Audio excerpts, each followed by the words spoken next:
Greetings, humans! Animation, the final boss of art. I'm here to give you all the cheat codes and equipment to beat animation.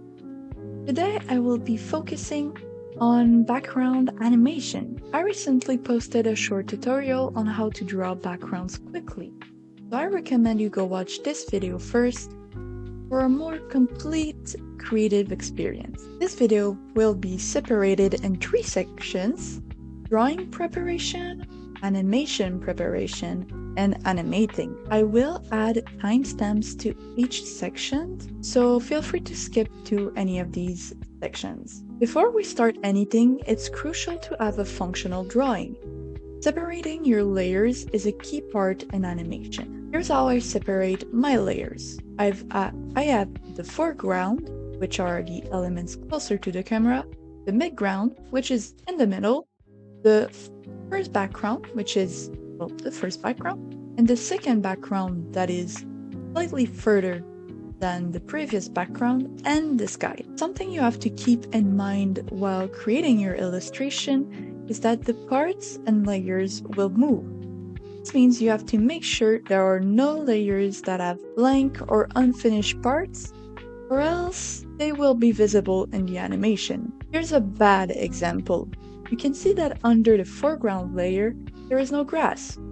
Fixing it is simple. Just make your drawing continue under the top layers. Another thing you can do to make your animation process go smoother is grouping your layers together. This part requires a little bit of logic.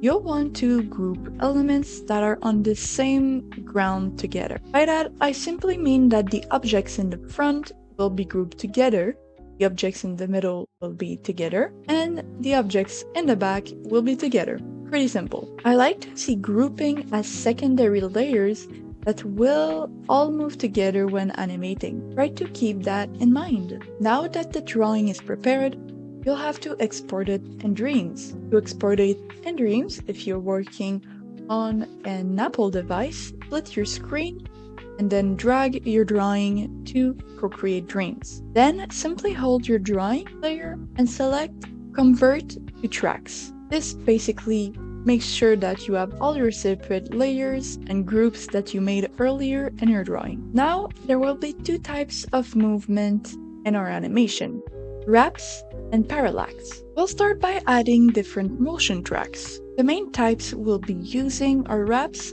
and move and scale. To add a deformer, just hold the track you want to add the deformer to and choose one you'd like to add. Add wrap deformers to elements that are going to move in an organic manner. For example, leaves, grass, hair, or even clothes. It's important to note that wrap deformers can only be added to individual layers and not groups. Keep that in mind, you'll save some time.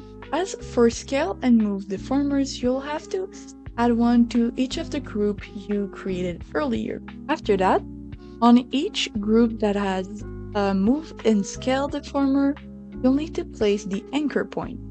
The anchor point should be placed where the vanishing point of your drawing is. So basically, it should be placed at the same exact spot for each group or layer. To move an anchor point, select your group, then click on the 3 little dots and click on anchor point. Now you can move it around. Now we can get into animating. I like to start by animating the wrap deformers. As I mentioned earlier, the wraps are great for animating organic motions. So in this illustration, I will be animating the grass and the little ghost with these deformers. Normally, you should have already placed all your wraps, so let's animate. It's pretty straightforward. I'll show you how it works on the ghost layer. First, you'll have to select your desired layer. For me, it's the ghost. Then, click on the little circle next to the play button. This is the perform tool. Basically, a record button that records all the movements you'll do. You'll know when it's ready to record when it turns to a square. After that, select the deformer track right under the layer. Grab any point of the wrap and proceed to move it around for however long you want. Now you can repeat these steps on other points of the wrap until you get the desired effect. Let's take a look at how it's looking. Perfect. You can repeat this process for other layers that have wrap deformers attached to them. When you're done with your organic movements, you can move on to the parallax. This one is pretty easy. For each group and layer where you added a moves and scale deformer, go to the end of your timeline and add a keyframe by clicking on the track of the deformer. When animating parallax, there is one thing to keep in mind. The closer to the viewer an object is, the faster it's going to move.